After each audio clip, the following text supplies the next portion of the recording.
Hey everyone, welcome to the APU and Industry Career Webinar. My name is Regine and I'm your host for this session. Are you excited for today? I know I am. We will have a series webinar from now until 20th June 2021 covering different topics, so please stay tuned for our space. I would like to invite you to check out our APU Open Day that's happening now until 20th this month. Our counselors are ready to guide you through all the options that are available for your further studies. And for more information, please visit our website and also follow our Facebook page. All right, today I would like to introduce our two speakers, our senior lecturer and program leader, Dr. Joel Yap, and together with our lecturer, Miss Cynthia Shoba, they will be covering on the topic of psychology, solving the real-life problems. We are going to learn more about psychology and also gain greater insight on how it has evolved with the ability to solve the real-world problem.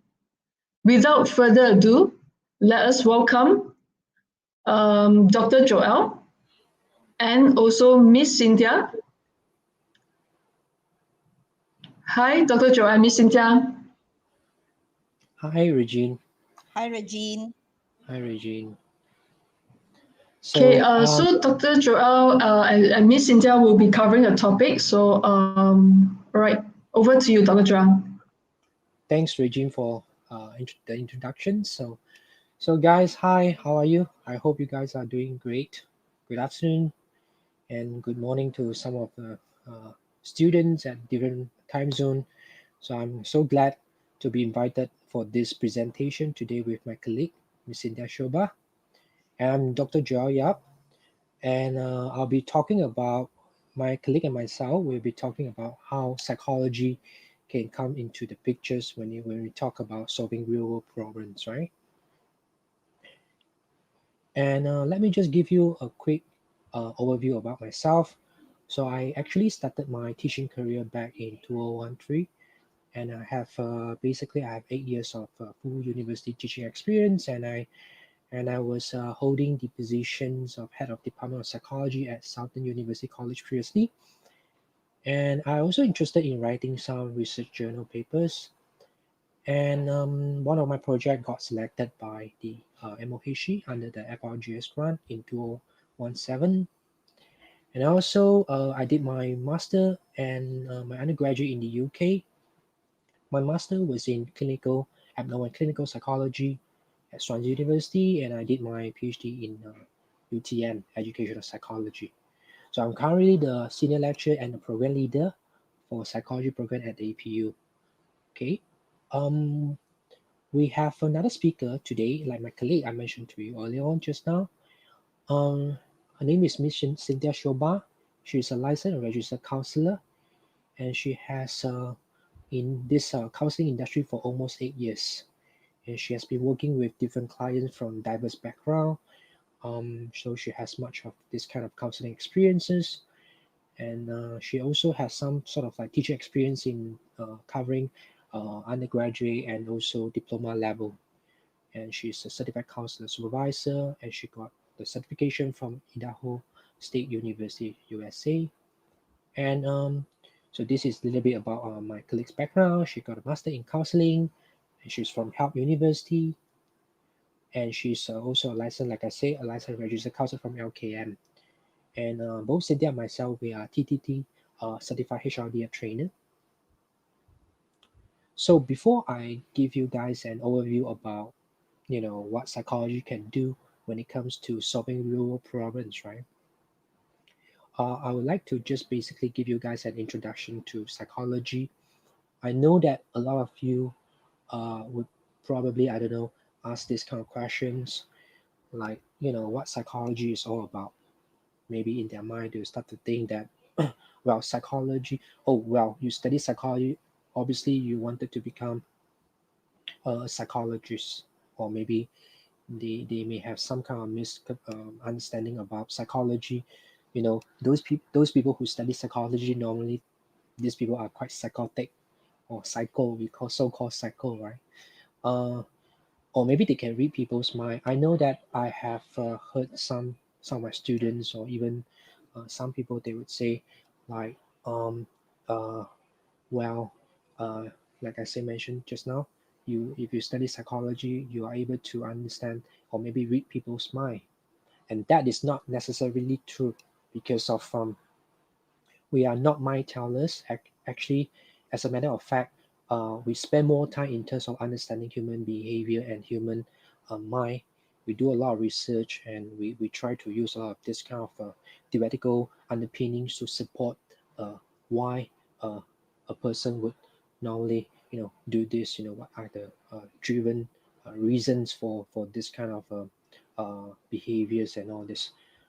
If you look at the definition of psychology, obviously you will get different so-called definitions depending on the sources that you are referring to. If let me give you one very good example. This is a very credible source that you can refer to.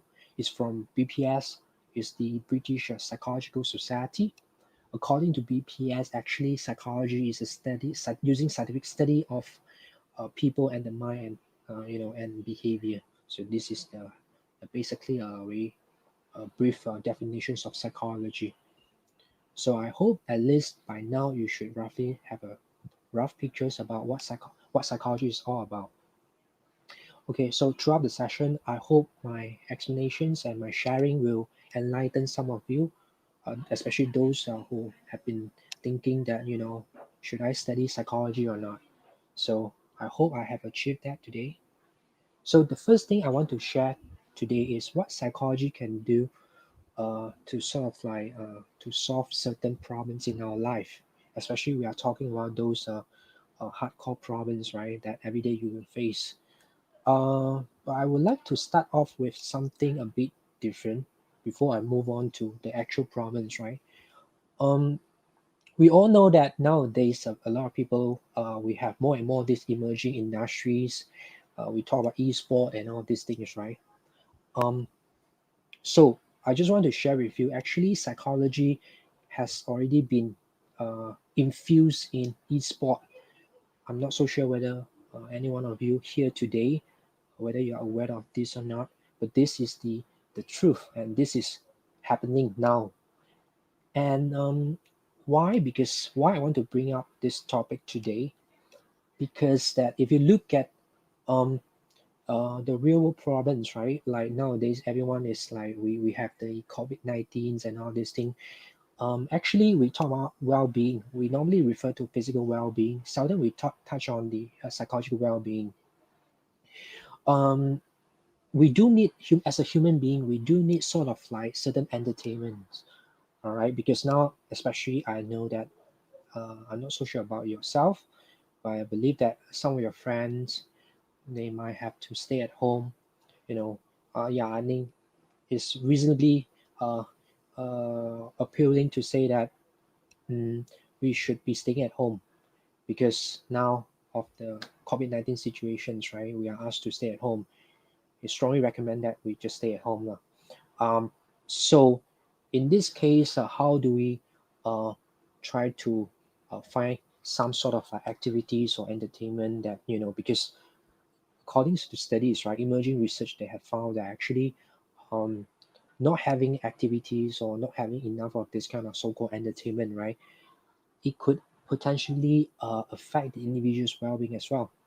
So that's why I don't know whether you agree with me, is that we have this kind of emerging trend that nowadays, because of COVID-19, we try to reduce any sort of like physical contact and all this. So we try to have the activities done online. So that's why you tend to see there will be like a trend for e-sport and all this. Okay, so esport literally basically saying that they are focusing this kind of industry. They're focusing on any sort of activities, commercial activities that can be done through online platforms and all these things. So I think some of you may have seen this picture as well. Maybe you guys, especially students, right? You have played this game before. Me myself, I have never really played the game before, but studies have been quite active in terms of looking at how players or individuals who are extremely addicted to this sort of like if I'm not mistaken, this is so-called PUBG, right? PUBG game. Um, we have found actually there are sort of like certain addictive behaviors associated with this kind of what do you call this sort of certain types of games, especially like PUBG. Actually, studies have been what do you call quite active in terms of looking at what sort of like behaviors that people might have if they are addicted to this kind of game like PUBG. In fact, I just show you guys one of the studies that have been done well last year 2020, in which the researcher they were looking at how basically these what do you call these psychological disorders are related to the game like PUBG. And essentially what they have found was that having spent so much of time in this kind of games like PUBG, for an example, it is going to be like quite it's going to bring a lot of this kind of negative consequences to the individual, especially the person may become very addicted to the games. And just think about whether it applies to you or not, because if you are talking about Malaysian, essentially we started off with our MCO Malaysia, the first MCO last year, and then we kept on postponing this kind of movement control orders even until today, right? Um, so you have this kind of you have more time in terms of staying at home, which you are not being so-called supervised or so-called seen by others. So studies have found that actually students are more they will use this kind of so-called time for them to for them to do something like this, playing games and all these things, which can become a problem. So that's why psychologists they have been um, trying to do some sort of research to understand this kind of players' behaviors in relation to their psychological well-being, and to see based on the result so that they would be able to predict what this individual they might do if this kind of problems are not being resolved. So based on that kind of findings, psychologists can basically recommend for future interventions or treatment, so on and so forth, or even for future researchers. So future researchers to think about what they can do if they want to continue the studies. And on the other hand, that is only for a game like PUBG. I believe that some of you, especially if you are students here listening to my presentations, I don't know whether you have come across with this game, and I know this is quite because Dota 2 is very international, and so same goes to PUBG. But me myself, I've personally I know about this game because I myself played before. Um, a lot of students they'll be thinking, well, oh, Dota 2 is Dota 2 related to psychology? And the answer is yes, because just for information, even we have this Dr. Mike, he has been um, sort of like involved in numerous research in terms of looking at how this competitive gamers, how they basically uh, come up with the certain types of this what you call gaming behaviors, and by understanding their gaming behaviors, perhaps it could help the developer, right, which is the Dota 2 developer, to basically improve the design of the game. So this kind of research is an ongoing process as well. So as you can see, the relevance of psychology has also been seen in games like Dota 2 as well. So uh, so not only it can solve the real problem, but it also can satisfy the needs of what do you call the emergent trend that is happening around the world. Because due to the pandemic now, we can't compromise our activities or entertainment to I mean well, to a certain extent you have to compromise because of your health, right? Health is your priority, but again, human being we still have to think about what are the alternatives in terms of the entertainment. So because now we are literally virtual, and then we spend a lot of time using computers and mobile gadgets and all this. So people have to think about new ways to solve the human needs in terms of that That's why we have this kind of e-sport and psychology. Well, that is only one part. But again, when we talk about psychology, we can always link it back to mental health.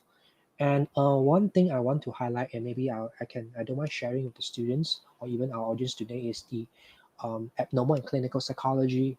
Um, well, this is quite something that I don't know whether some of you have been seeing cases like, or you have friends that actually like to take selfies, before they have something, before they take their meal, right? They always go for this, taking pictures of their food, and post it somewhere, most probably IG, I would say Instagram, or even Facebook. And before they want to take, then the meal, and then people would be like wondering what's wrong with them, like every time you go out with them, right, they have to take pictures of that. So people may wonder, well, can this be a psychological disorder? Can it be, is the person sick or what? I mean, then you start to ruminate and start to wonder, is that the case or not? Actually, for information, I think sooner or later we will have to. I mean, these people. I mean, when I'm referring to these people, is those mental health professionals. Because we have this kind of, because human being, we are basically are ever changing, right? Human behaviors are ever changing, and due to certain situations like the COVID-19 could be one of the best example, um, because now people are being asked to stay at home, and this had never happened before. So this kind of new trend actually just happened recently. I think to most people would be like last year, since the first appearance of this COVID-19 pandemic, the virus. So everyone is being asked to stay at home. So you will start to create new behaviors. And this kind of new behaviors, when they are there, some of them are doing all right. I mean, they don't cause any, they are not really causing any harm to the individual, but well, we do have certain behaviors can be quite problematic or quite so-called abnormal. So in that case, then psychologists have to come into the pictures to see what they can do, so to either study them or to do something about this kind of behaviors, to see what we can improve from there. So from this picture, basically you can see that what I'm trying to show you is a person, he's so desperate, he wants to eat something, right?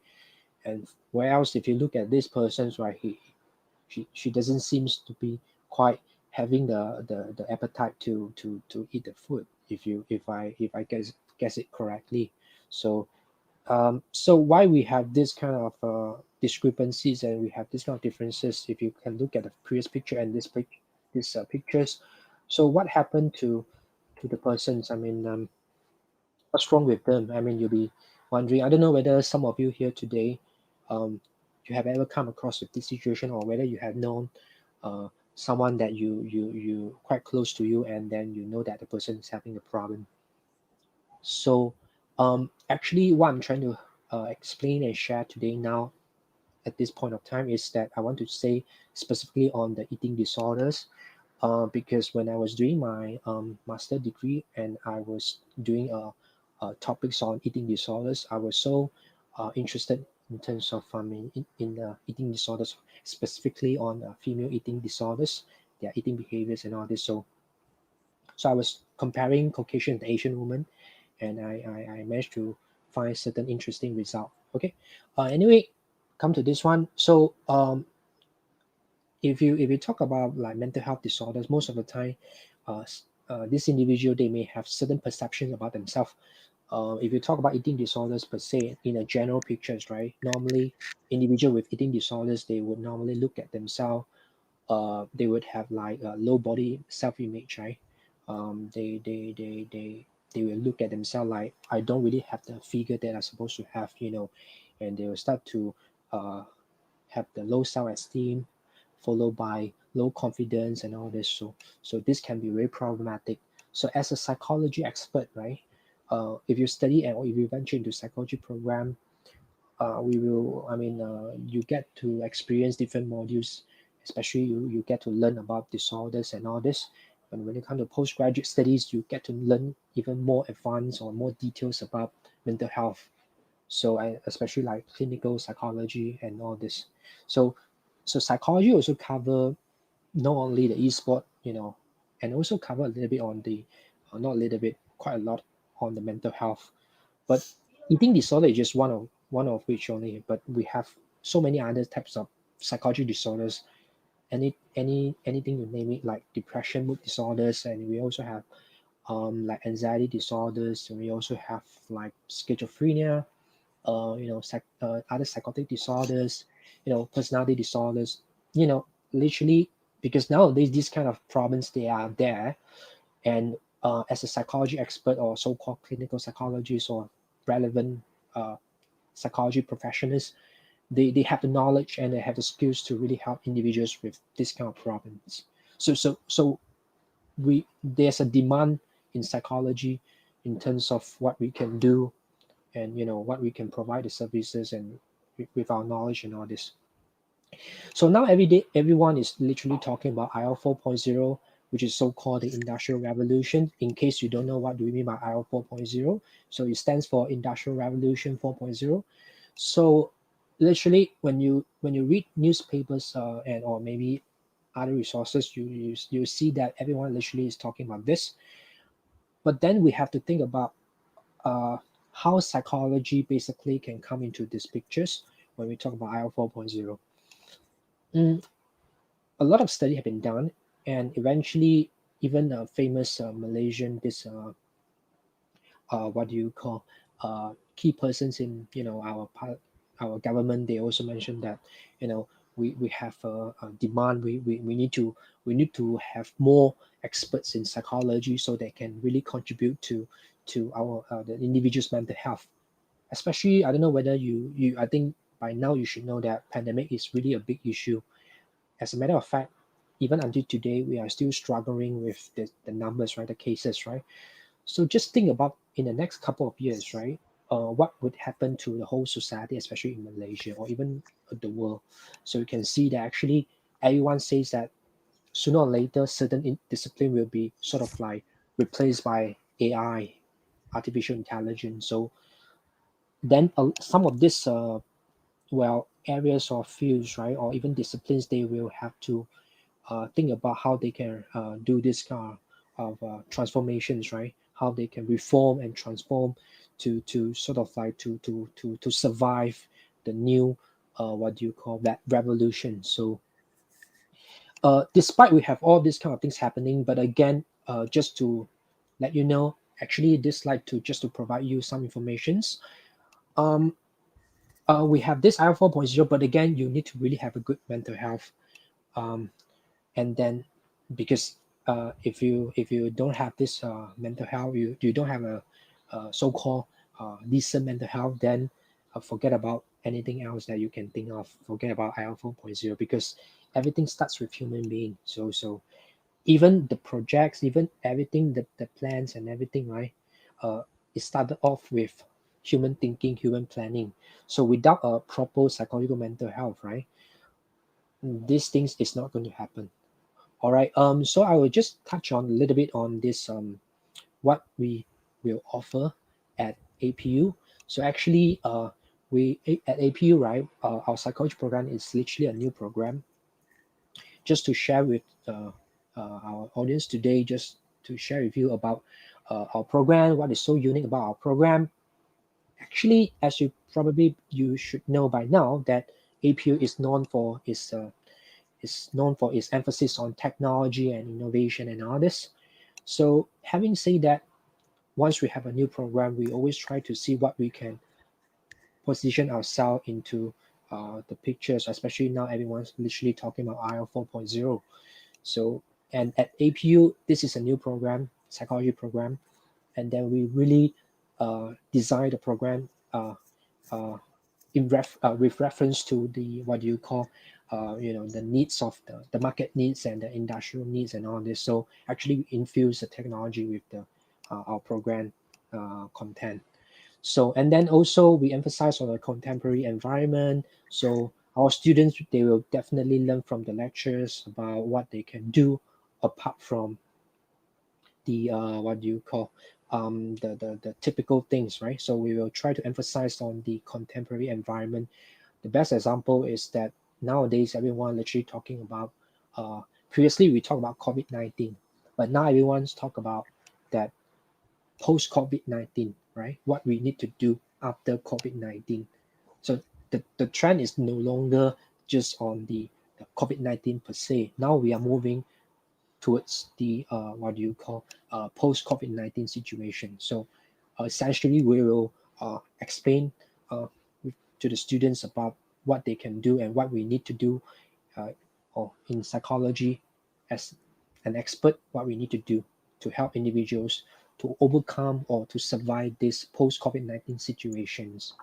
And we also cover clear apprehensions of human mind behaviors and different types of personalities. This is our one of our strengths because we really emphasize on nurturing individuals to really become a well-versed person instead of just remembering what has been taught and all this. We want them to train them to become someone who has uh, the skills in terms of making their own decisions by considering that different areas in psychology like human mind, human behaviors, personalities, and all this. Ultimately, our program also is a dual degree program with De Montfort University in the UK. So this would be pretty much the uniqueness of our psychology program at APU. So I'm not going to go through all these modules per se, but I want to share with you that these are the modules, just to have a quick overview, guys. These are the modules that are available at APU, in which we thought that these modules are really good for the students to really understand the gist of psychology. Actually, we cover the full spectrum of psychology. Uh, at undergraduate level, we talk about abnormal. We talk about abnormal psychology, which is what we call it as a psychological disorder. We sort of like rebrand the module itself, and we also talk about like health psychology, even cyber psychology as well, because nowadays everyone is literally talking about technology and especially this online learning kind of stuff. And I assume that you should know by now that now everyone talks about um, the cyber kind of, and I don't know whether you have heard the term cyberbullying before. So we do have one of the modules called cyber psychology, in which we will talk about how psychology can come into the picture in terms of dealing with issues like cyberbullying, cyber hacking and all this. And we also have like human factor psychology, in which we look at when you design certain machines and all this, what kind of human factors that you need to really consider in terms of designing that kind of stuff. So we literally cover the full spectrum of psychology at APU. So I think that's all from my part. And now I'll pass it over to my colleague, Miss Cynthia Shoba, for her explanations and for her sharing. Thank you so much. And I hope you have enjoyed the session just now. Thank you, Dr. Joel, for that very informative information, and thank you for introducing me. So, good afternoon to everybody, and hi, everyone. Hope you guys are doing well. You guys had your lunch. Okay, as you can see here on the screen, you'll be wondering what this picture is all about. It's about life cycle of a human. Okay, the reason why I put up this picture is we go through this. Every human being, we do go through this process. Not any one of us skip any process of it. Okay, so we do go through each stages. It's the developmental stage of a person, of a human. Okay, so when we go through each stage, we experience different things and we learn different things. We grow in terms of physical, we grow in terms of our cognitive and in our emotions. So each stage has its own experience, has its own life learning that we bring to another stage.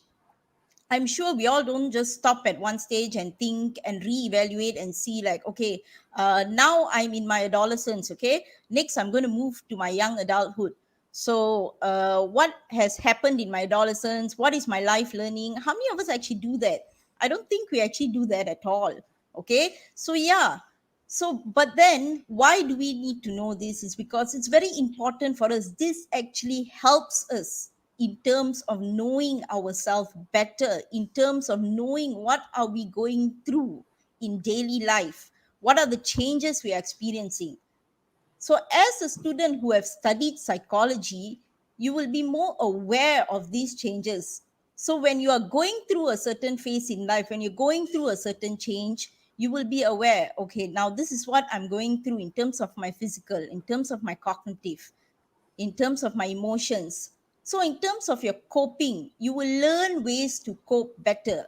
I would say you would learn the positive coping mechanisms. So, next, let's look at the challenges that we face along the way. Okay, each one of us, we face all these challenges which I've put up here. Relationship, we have relationship issues regardless with our family, with our spouse, with our loved ones, with our friends, with our peers, with our colleagues. Okay, we find ways to work things out.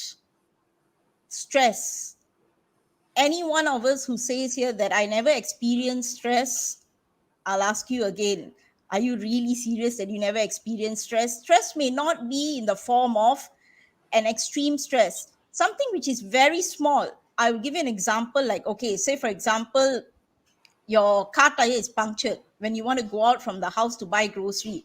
So you become a bit stressed up. Okay, now I need to go and look for a mechanic and to get the guy to come over to fix my tire and all this. So yeah, that is also a form of stress, even though that stress is not huge, but it is stress. Mental health, we do face mental health challenges. Doesn't mean that when you are diagnosed by a psychiatrist only you are say, okay, I've been through mental health issues. Sometimes we don't need to be diagnosed. Sometimes we just need to speak to a counselor for us to be able to unload ourselves, for us to be able to learn ways to cope with our issues. And social, people around us, how we are able to fit in. We find difficulty in fitting in, we find difficulty in forming new relationships. So, all these challenges we face along the way. So, in our course here, in our psychology course here, we will learn about all these challenges that we face in daily life. While going through this course, also, not only you gain the knowledge, but you also discover things about yourself. You may discover talents, you may discover weaknesses, you may discover things which you have not known about yourself, things which can bring you to greater heights, things which you can learn, which you can enhance, and you can bring it into your career. So, yes, and how to cope with all these challenges. You will learn ways to face with them, ways to deal with them, ways to identify them, so that at the very beginning itself, you will know how to deal with it. So, now we will move on to how does psychology help? So, as you can see, first, we are able to cope better. By going through this course, you will learn ways to cope with your challenges, with your fears. You will be able to understand yourself better, and you'll be able to understand people around you better. Why certain person behave like this? You will be able to mend your relationships.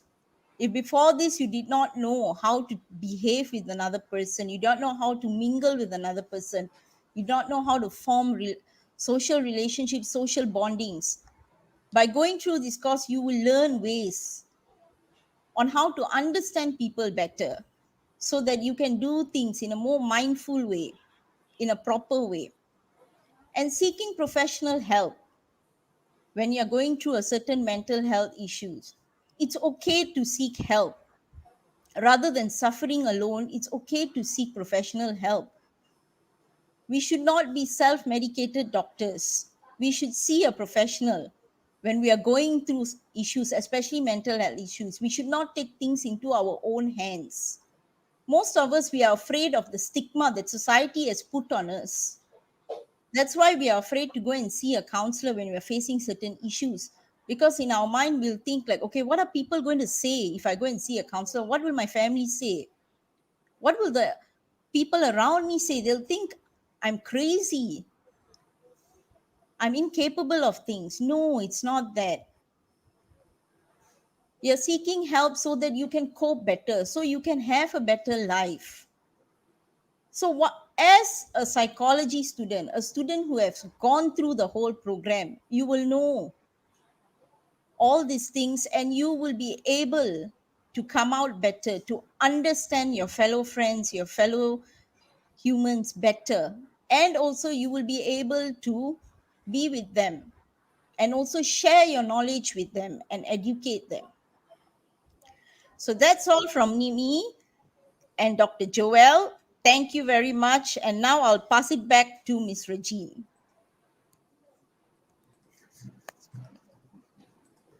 Thank you for sharing, Dr. Joel and Miss Cynthia. It was really a great and informative session. Now it's time for our Q&A session. Everyone, please feel free to drop your questions in the comment section, so we will address them accordingly. We have one question here. Okay, I will post on the screen.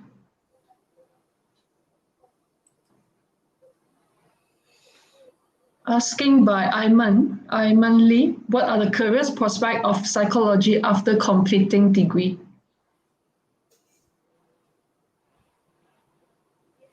Well, maybe I can share a little bit on these questions. So thank you, Lee, right? Yeah, thank you for your questions. Well, it depends. If the question is more like asking what once you have completed your degree, undergraduate degree in psychology, I would say most probably you can think of certain careers like you can become the HR executive, or maybe you can become a trainer, and you can work as a research assistant, or maybe you can work as a teacher. You know, there are quite a variety of different options for you available for you. All you need to do is you need to just do a little bit on the search, and then you can get the answers easily. But to be frank with you and to be honest with you, if you want to look for something more, how should I put it, more niche, I would say, like you want to really venture into mental health, say for instance, you want to become a clinical psychologist or counselor, say for instance, then you have to go through a master postgraduate training program, and then you have to complete certain hours of training so that you are able to really become the what do you call the respective professional person. But if you speak on just a general pictures about after you have graduated from our program, what sort of like career that you can think of or you can consider, I would say like the one I mentioned just now, trainer, HR executive, teachers, a research assistant, or some of the students eventually they because they are so in love with psychology, so they will rather pursue their master degree in psychology, depending on the field. Like I say, clinical, educational, even in Malaysia, it's not so common to have so-called master in social psychology, but it's in the US and in the UK they may have this certain postgraduate programs. But in Malaysia, the typical one, then normally these students they will go and pursue their studies in postgraduate degree, so that they can eventually become the expert in that particular field. I hope I have answered your questions. If you want to have a look more about the options, you can feel free to just join our, just explore more on the website.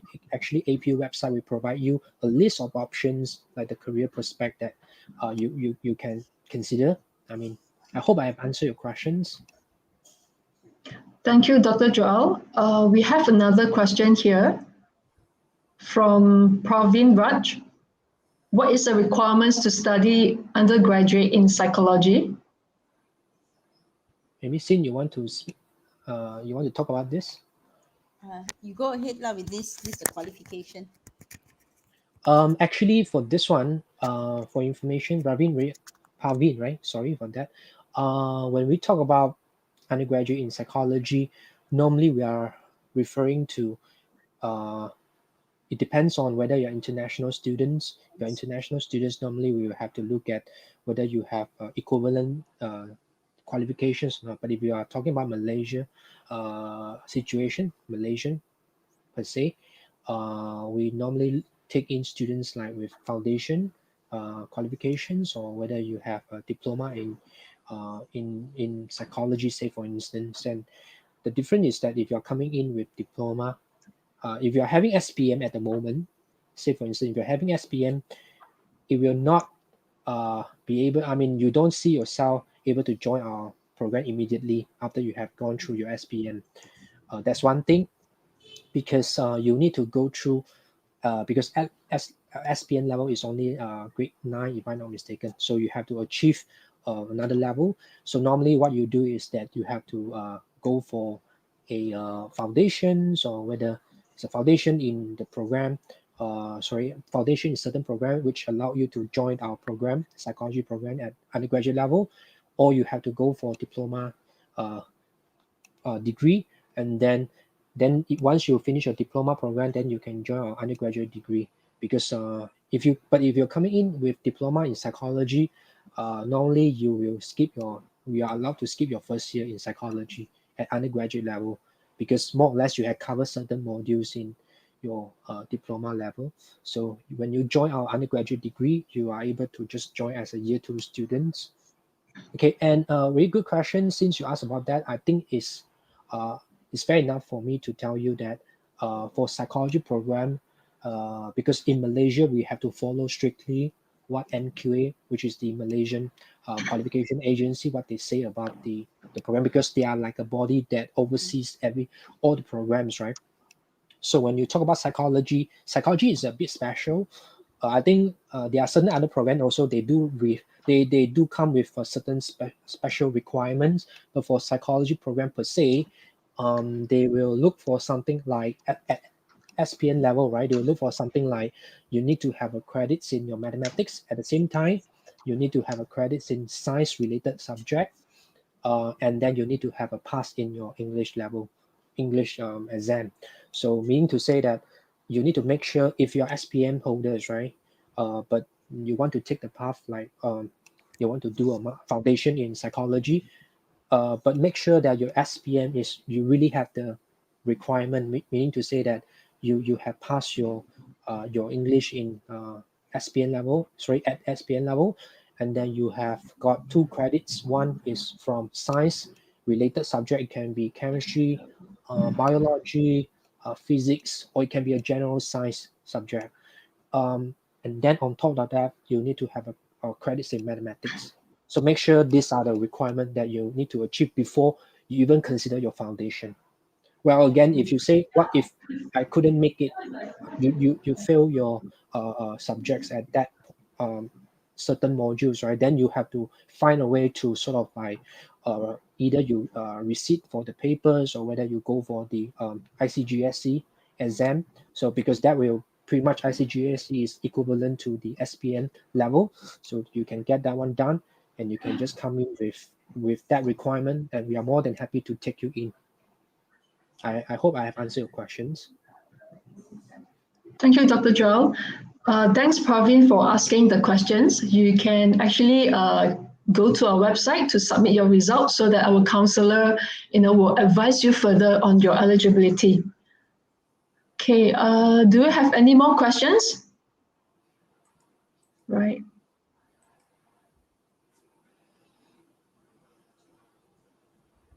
I think that's about it. Dr. Joy and Miss Cynthia, do you have anything would you like to add on before we end the session? Well, I would just like to say a few words here. At APU, we are eventually is a new program, and because if it's a new program, maybe at the first stage, right, we don't really have very big numbers of students at the moment, but because it's a really new program, so the student really have the full attention from our lectures. So that would be one of the advantages which I supposed to mention to you early on. But since I think we still got some time, so I'll just let you know about that. I think having our tensions is very crucial, because I know that if some students they go for other places, maybe you will see that there are many students and all this thing. But again, you may not have the full focus from the lectures. But at APU, right, we are actually the lectures are really trying their best to really give you the best out of the best. So if you have any questions that you have pertaining to the program and all this, you can just always come to us, and we are more than happy to help you so that we can learn together. So, do you have any questions, Cynthia? Okay, just to add on what Dr. Joel said, it's more of like a holistic degree. Okay, so you get all rounder of it lah, all of it. Okay, so you get the knowledge, you get the experience, okay? So, and you also get the attention of the lecturers. Since like Dr. Joel mentioned, we are still growing. So yeah, so our best attention is for you students. Thank you, Dr. Joel. Thank you, Miss Cynthia. Now it's time for us to wrap up our session today. We are so grateful for your time, and I hope that you find this session interesting and informative. We are going to have the next session with the topic of Double Your Advantage, Dual Awards with De Montfort University UK at 4 p.m. Stay tuned and follow our Facebook page for more updates. Thanks everyone for joining us live today. Thank you once again. Thanks, Dr. Joel and Miss Cynthia. Thank you. See you in the next session. Thank you. Bye-bye. Bye-bye.